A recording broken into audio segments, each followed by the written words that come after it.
Alright guys, I'm Painterdude, and I'm glad you're with me because today is my very second oil painting. This oil painting is special because I discovered the other day the very first oil painting Bob Ross did that inspired me to paint.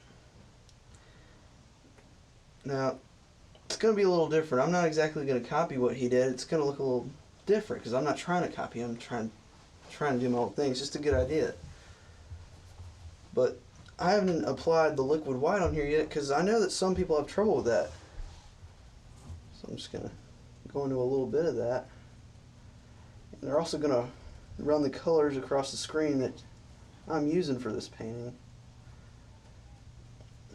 Oh, and if anybody from Bob Ross Incorporated is watching this, thank you very much. This is a dream come true.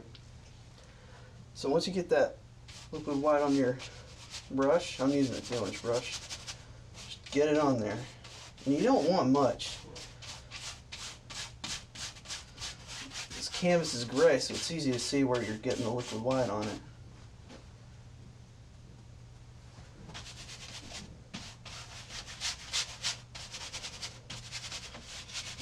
Make sure it's an even coat. You don't want too much of it on here.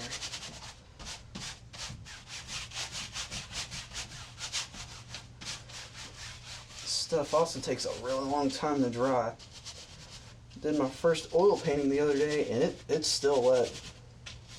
Don't run your hand across it, so then you have to repaint that area. Don't ask me how I know.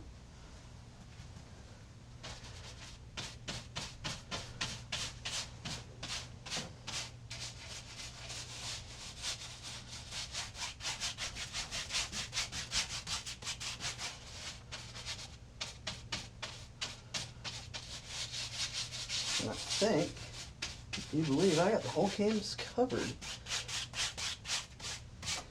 I'm making sure this is even. Now, the way you can make sure to tell is if you just barely touch it. If you got a little bit on your finger, then it's right. But then you got a fingerprint on your canvas and then you got to cover it back. Now I'm going to wash my brush. And wash your brush with odorless paint thinner. Please don't wash it with water, because then you're going to get very, very mad. Oil and water don't mix.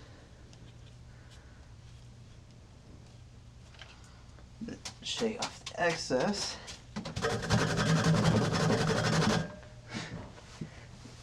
Beat the heck out of it.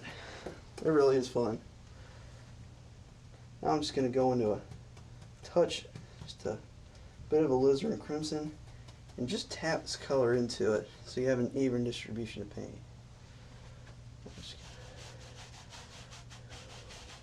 Be careful loading too much of this will light your sky on fire.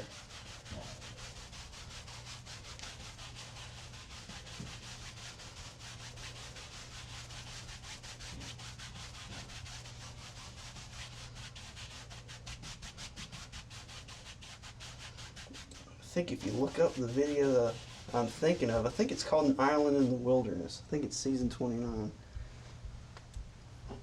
And I'm just gonna wash my brush again.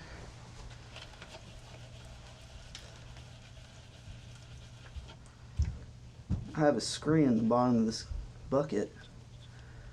Helps get all the paint out of it.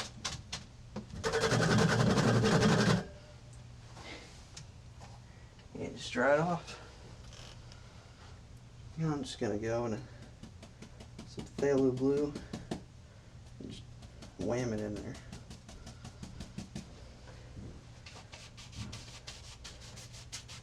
You do these little X strokes, it'll work good. It'll work better for you, I promise. And just blend it on into the crimson. When you blend this, you'll get a very nice lavender color.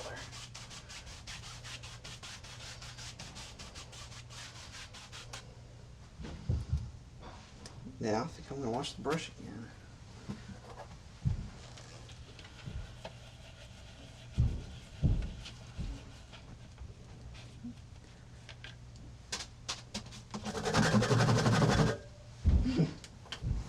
It really is fun. It's the best, usually the best part of this whole thing.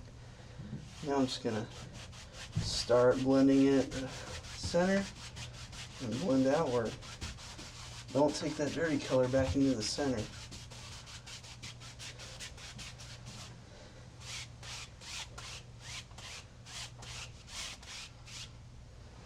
That's a nice little sky I got going, I think.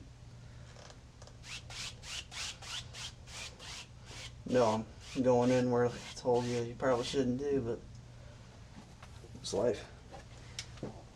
Wash my brush again. You can really do anything you want with this technique. So Bob Ross says there really aren't any mistakes with it.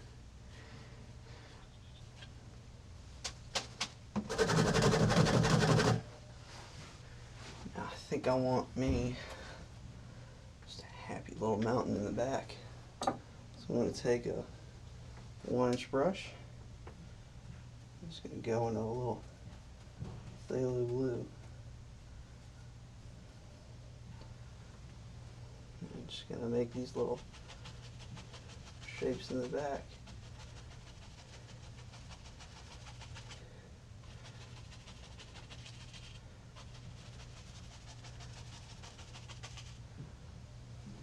Now I'm just going to wash my 1-inch brush.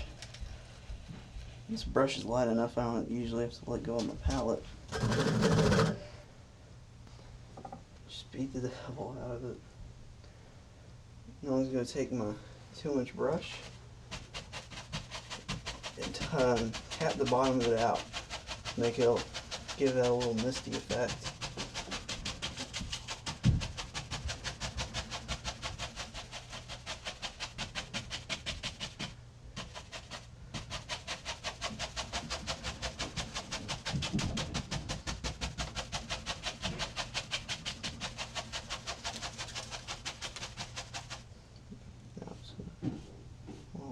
Pull it up, we'll make it look like maybe little trees in the distance. Now I'm going to wash the brush again. Pushing hard against the can so I don't use up too much paint thinner.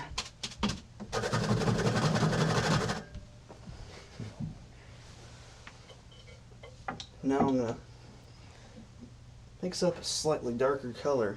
I don't have Prussian blue, but in acrylics you can take phthalo blue and this forest green color and they make a nice Prussian blue color. So I'm just going to take just a touch of sap green with phthalo blue, just a little bit of black. I'm just going to mix that together. Not much black and green, it's mostly phthalo blue.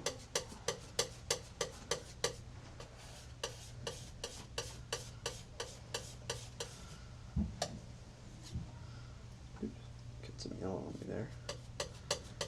You can have this mixed to any degree that you want. I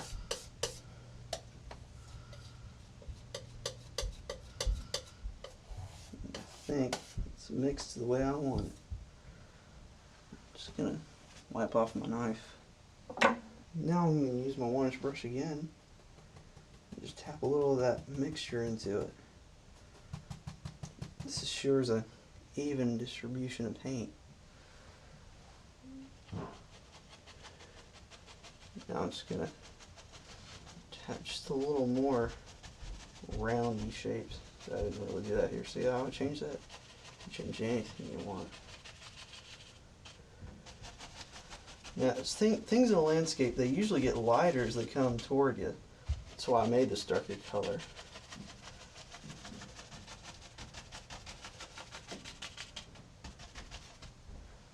Wash my 1-inch brush again.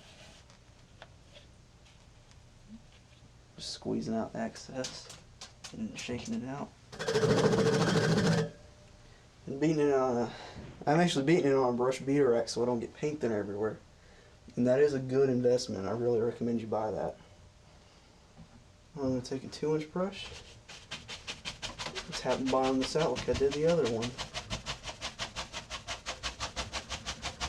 Get a misty effect. See how it pushes that back?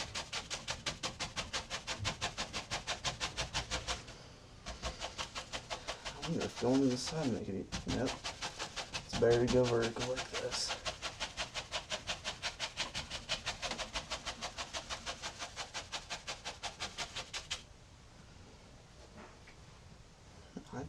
wonder, and you can do that, you can experiment with this. Oh yeah, that takes out that little, those lines and makes it even mistier. Should have done that with the other one. Barely pull these up. These are closer, so just a little bit more detail in them, but not much.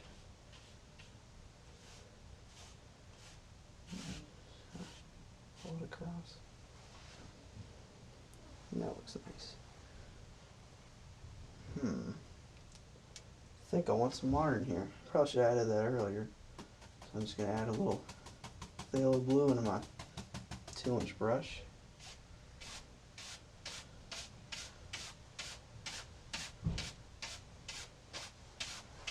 Pull that in. And pull from the outside in.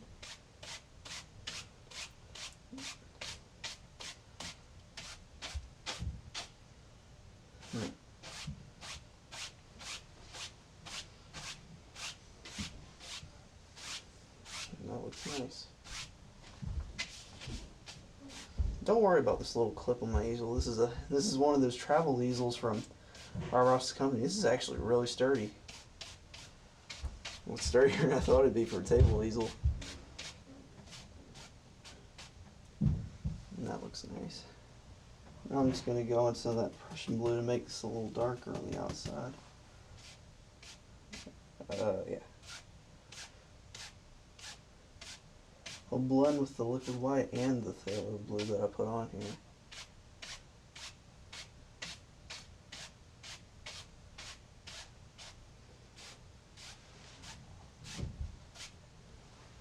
That looks good. And wash the 2-inch brush again. Oops. You gotta secure this bucket when you're washing it.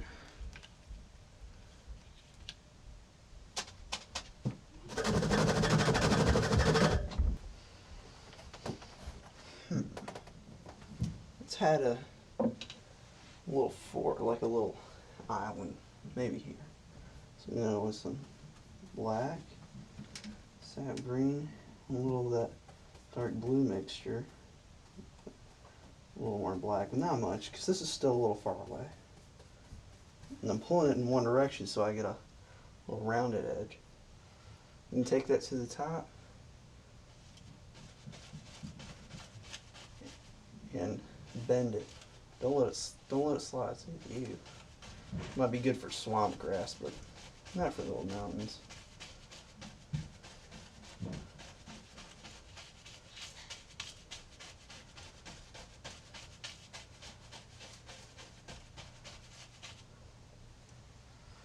With that, I'm just gonna wash it again.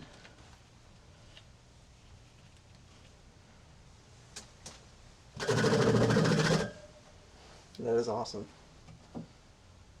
Now I think I'm going to take a little fan brush and go into some of that same color. I'm loading a lot of paint on here.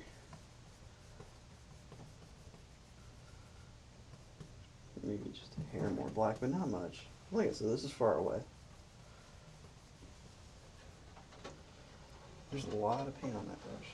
That's side where a nice little everything lives.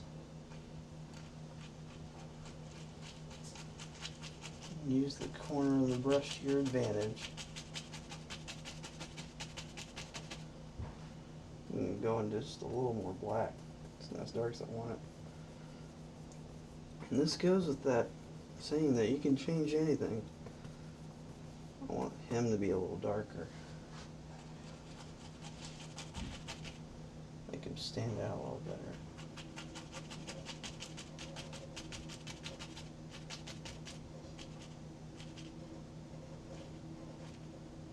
Sometimes you can turn the brush around to get better shapes. You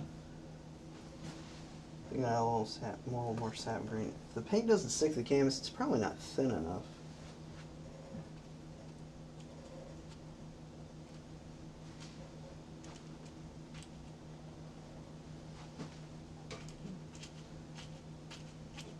He's a little fat, that's okay. Trees are like people, they come in different shapes and sizes.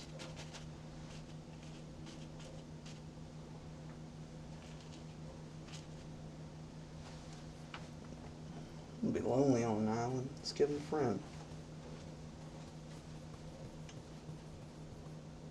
A little more black.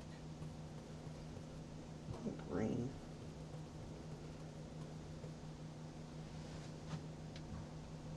Maybe he's taller.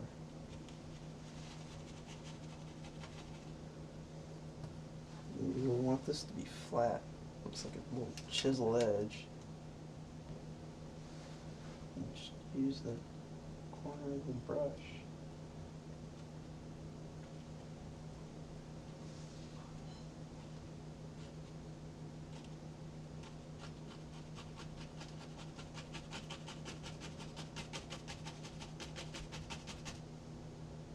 Not a lot of detail in these trees.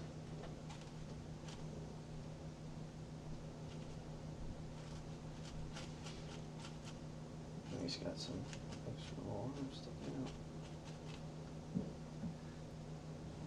I think that's probably good. Now if you want little reflections, you can actually touch a little upward because it's the opposite direction in which the tree limbs are going. You don't need detail here. He was taller, so.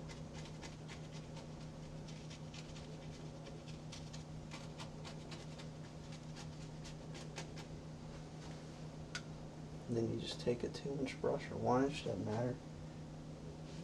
Barely touch it. And just go across. And then you have that blur reflection effect. I think I want some highlight. No, I want some land. See that? That could actually be my reflections right there. I'm gonna watch my fan brush. This brush is light enough. I don't need to put down my palette.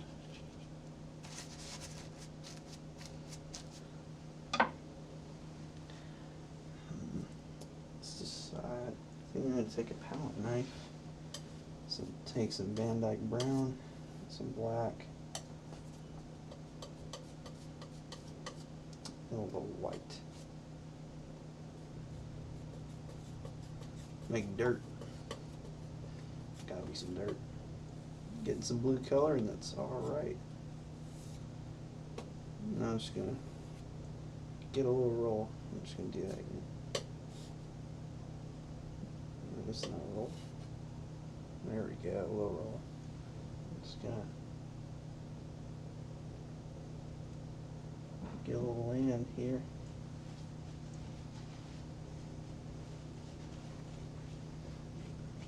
Probably guessing this bottom here I'm also going to turn into reflections.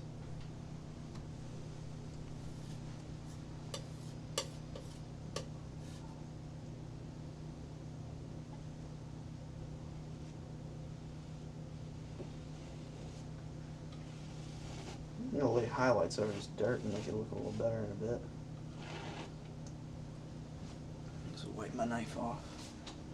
And then you know what? Sometimes you see things when you're painting, then you decide to add something. I'm going to do that. I'm going to take a fan brush, some sap green, and that dark blue color. A lot of that dark blue color. You can get a real chisel edge. Not sure if you can see that, but you can get that. Edge. Now I'm just going to come up here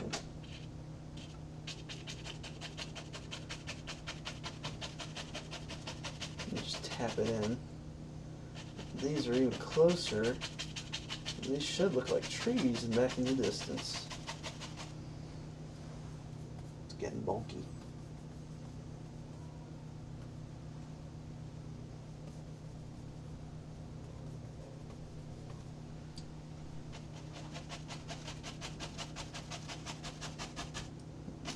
So push all those foothills back, or those mountains, whatever you call them. Foothills, just a little baby mountain. If it's alright if it's big, this is going to turn into reflections anyway. out of that dark green color, so I'm just going to take some phthalo blue, some midnight black, and sap green. Really want that straight bristle.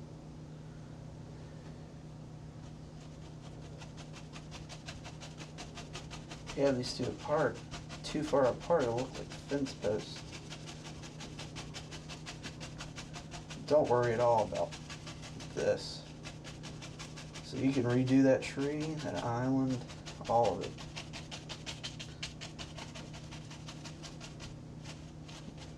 Change it all. I'm gonna wash my fan brush. Now I'm gonna take a 2-inch brush.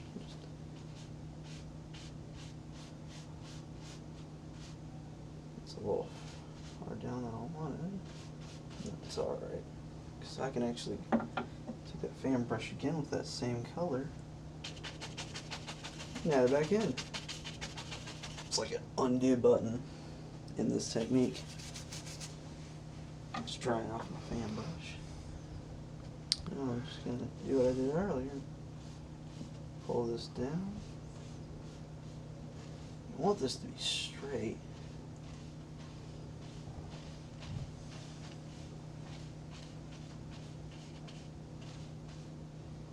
Just barely go across.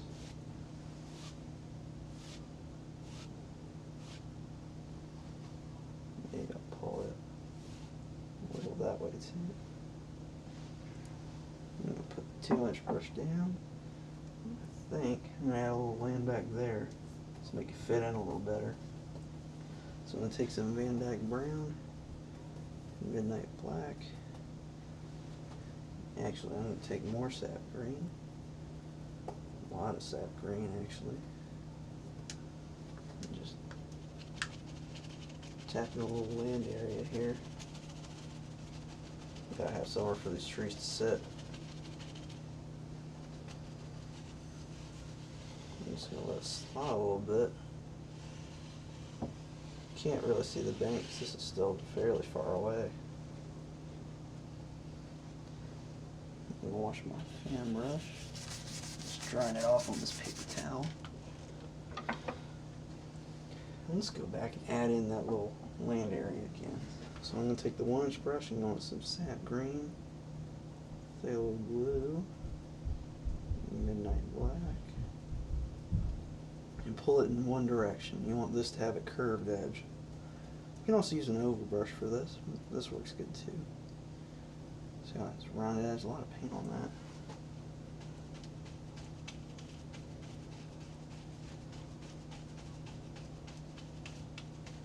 Covering up that land area, but I'll easily put that back in a second.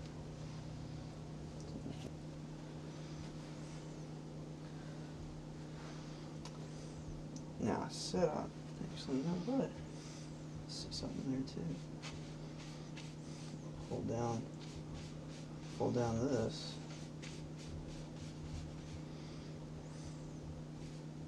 Pull it across. Yeah, that looks better.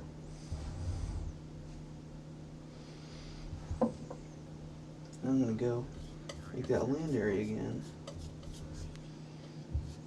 Get a little white for that.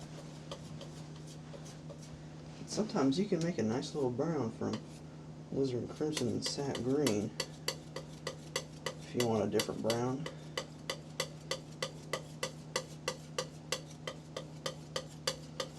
You can take it to whatever side you want. I just chose to do this. Add it to that Van Dyke Brown mix. Get a little roll of paint. Oops. A little marble, a little more than I wanted, but we'll cover that up top.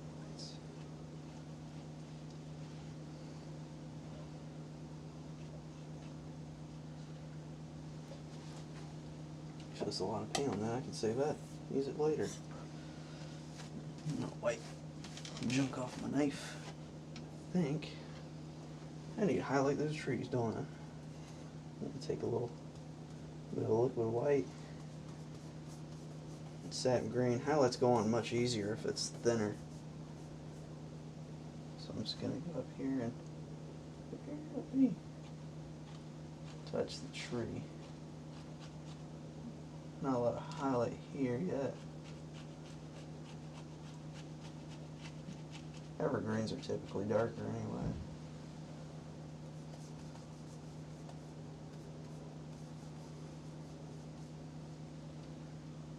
Let me do this one.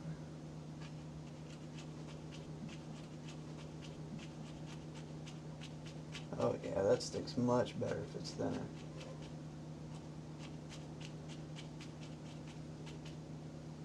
I'm going to take a little yellow satin green and make some land area right there. Actually going to reach over and grab a little more liquid white.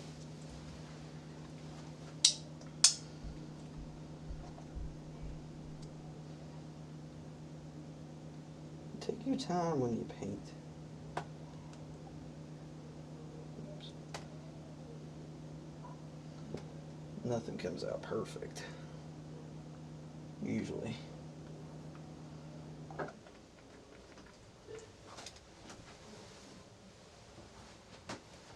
So I'm going to take some of that liquid white. You can use paint thinner too. It doesn't have to be liquid white. A little darker than I want, so I'm just going to go over here and sap green. Just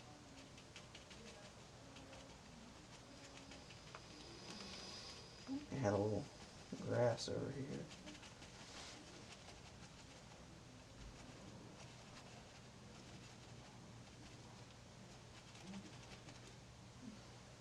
And I think that looks fairly nice. Let's see, that land area needs some. Needs a little detail. Luckily the color's getting darker, so I can go back over with that bright color. And cover them right up. Pushes them back.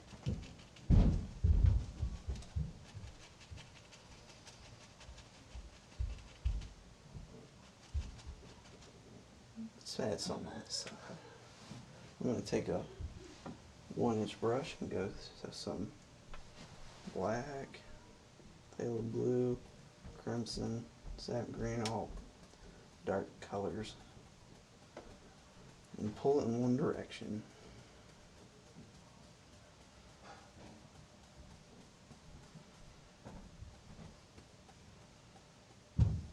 Maybe some Van Dyke brown in there too. Why not? You can get that rounded edge. Like I said, and let it bend.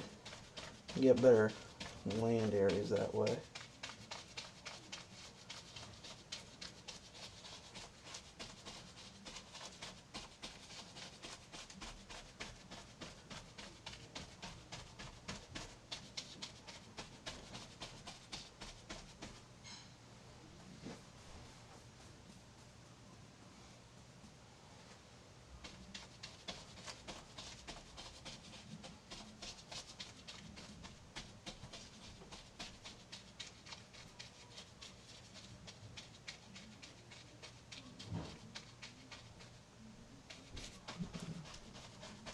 I think that's good enough. I'm going to wash this 1-inch brush.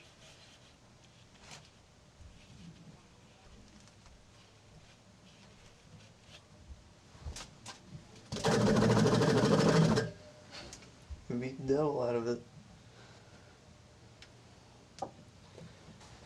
Let's add us some big evergreens there. So I'm going to take, I'm actually going to dip in some paint there, but not much at all. Go in some black, Van Dyke brown, sap green. And just load it.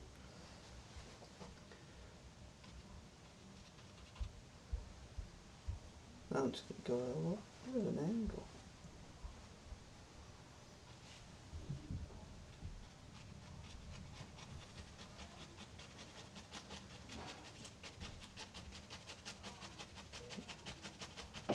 get a little brighter than I wanted, but it's alright.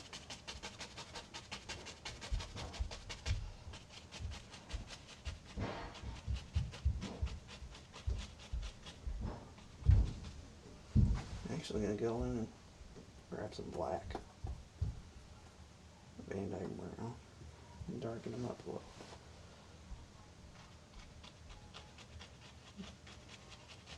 And blend it in with it.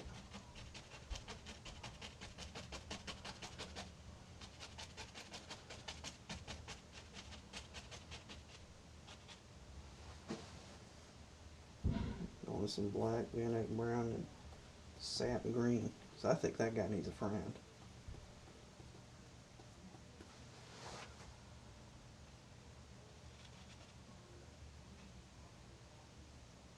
And if you get a little wash of paint, you can make him a little taller.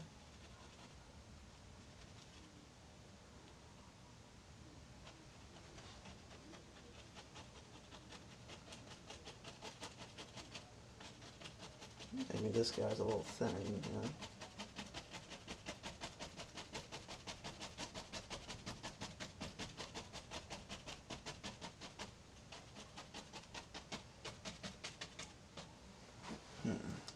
Now let's add, we'll come back to him a little bit. Let's add some nice little tree trunks. So I'm going to take some Van Dyke brown, that crimson and sap green mix from earlier. I told you I was going to use that later, didn't I? And add white to it. You can make this actually look like good wood in here. So leave it marbled. Yeah. Cut across. Cut toward you so you have a little roll of paint. I'm just going to cut. You don't want too much trunk here.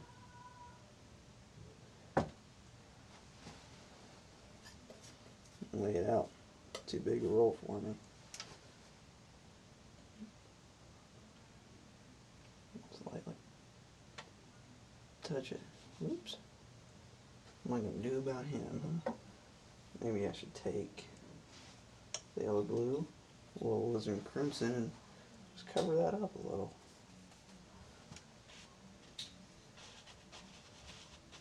Wasn't planning on adding clouds, but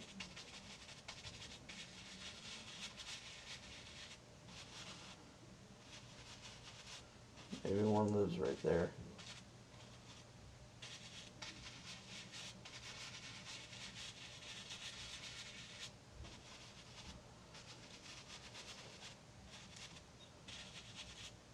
Maybe I'll add one here too.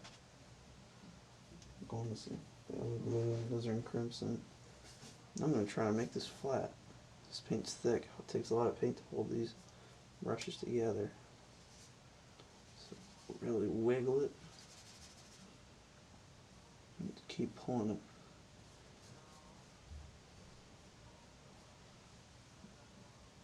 And try to get it as flat as you can. Maybe a little cloud lives up there.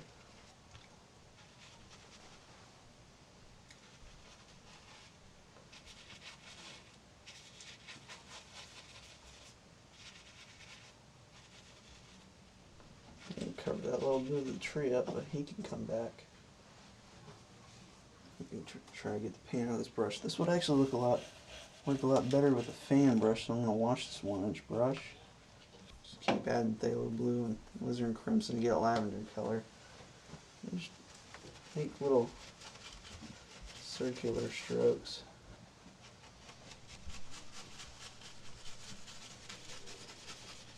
At sunset, clouds would look normally darker anyway, right?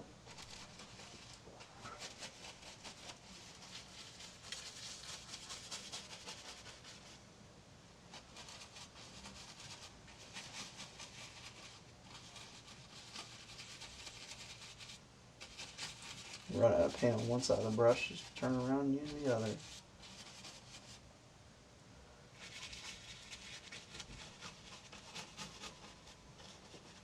One cloud there. Just gonna wash my fan brush.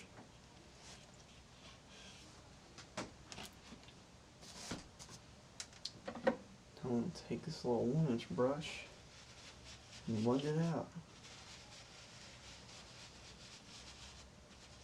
Actually, it's better to use the corner of the brush.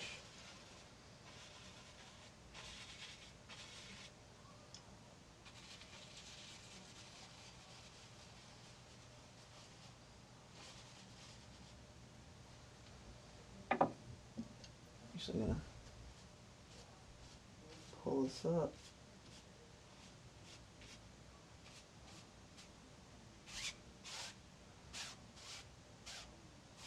A lot of stringy clouds there.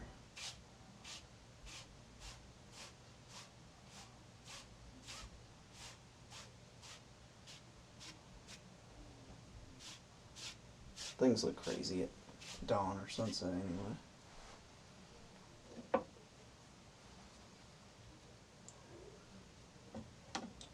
Gotta add this evergreen back in.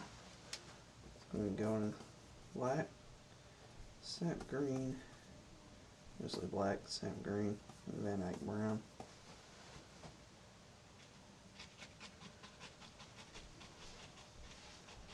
Sorry if you cover up the tree trunk. I thought I had too much anyway. I decided to cover him up a little. I'm gonna go in a liquid white, sap green, cad yellow. Remember, a thin paint sticks to a thick paint, so Bob tells us.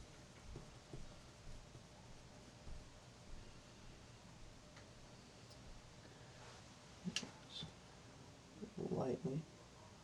Doesn't take much. Don't add too much highlight either. Barely touching it.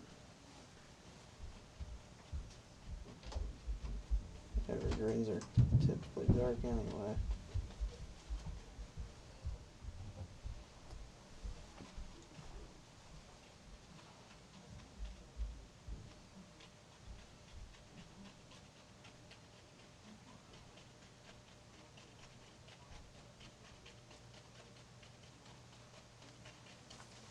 See, with highlights you can go over the trunks and put it back in there.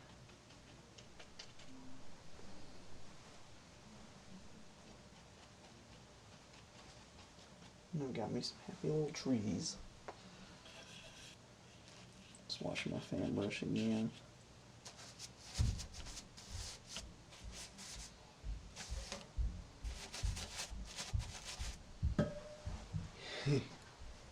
Obviously that really is fun.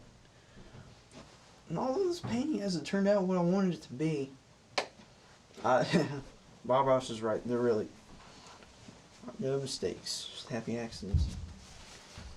If something happens, you can cover it up, clean it. So now I'm just going to go and highlight my brushes. I'm going to liquid white, sap green, and cad yellow. Maybe touch a bright red once in a while. And you want this paint to be thin, fairly thin.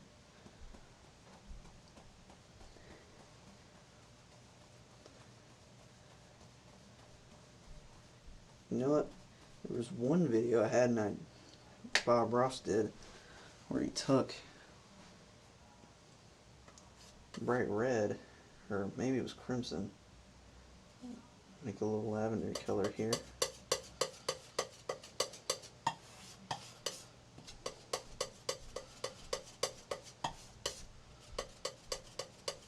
Get real quick here.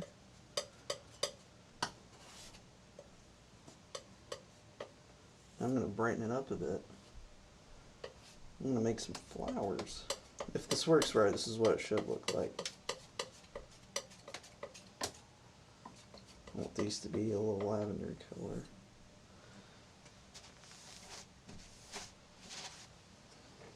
So I'm going to take the bare end of this rounded corner and just touch it in that purple color. And just barely touch it.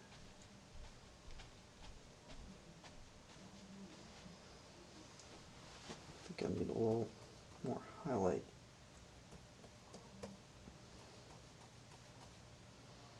It's a little brighter than I want it, so I'm just going to go into this sap green and tap into that lavender color again.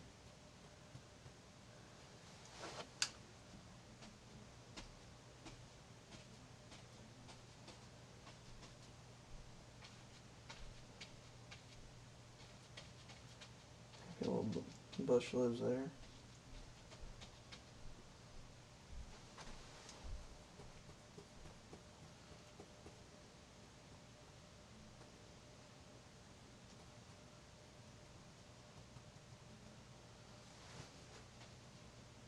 There we go, I'm getting that flower thing now. Leave some of these dark areas. I'll show you what you can do there next.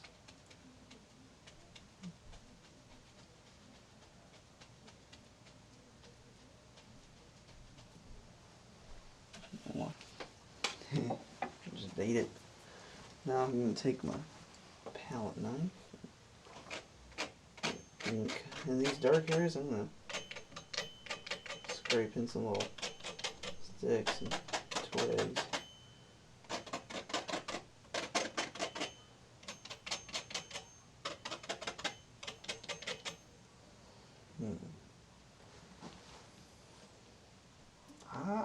I know exactly what I'm forgetting.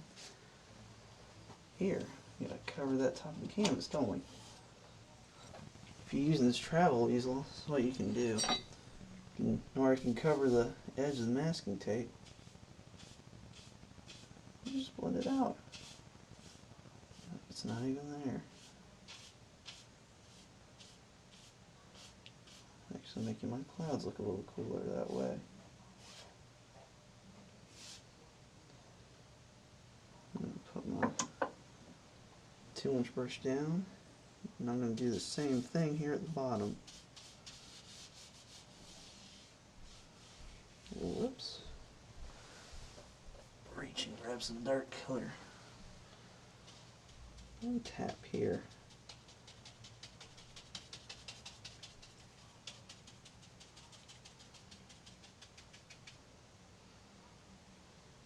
So I kind of like that little grassy area right there, like that. So I'm actually going to put the 1-inch brush down and go into the fan brush.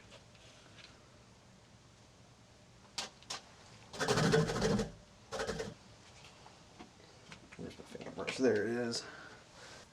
Go into some liquid white sand green here. Get a touch of phthalo blue. Blue and yellow make green, so it ain't gonna hurt nothing. Just gonna tap some little grassy areas here.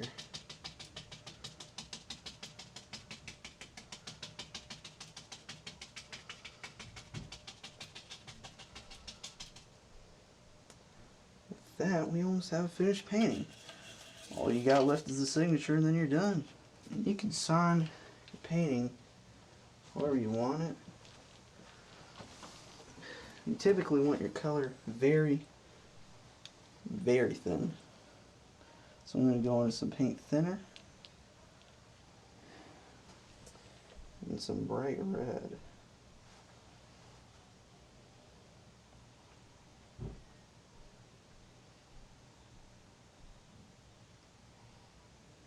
Need more paint thinner. You want this so it's almost running on your palette. And you can sign your name however you want. Both names, all capitals, lowercase, initials, doesn't matter. Turn the bristle so you load it full of paint. Oops, I still got some green. I like to sign my painting first initial and last name. And a little double.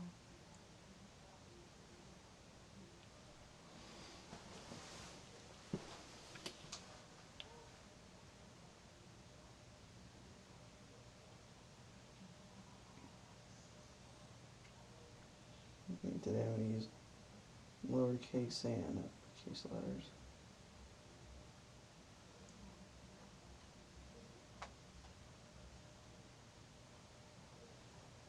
I like to add the year now.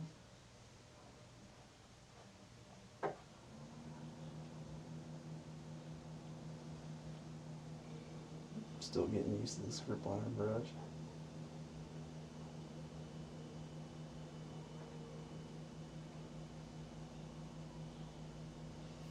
Well, I hope that shows you how you can make a very nice little painting fairly easily with these oil paints. Really recommend the Bob Ross paint kit.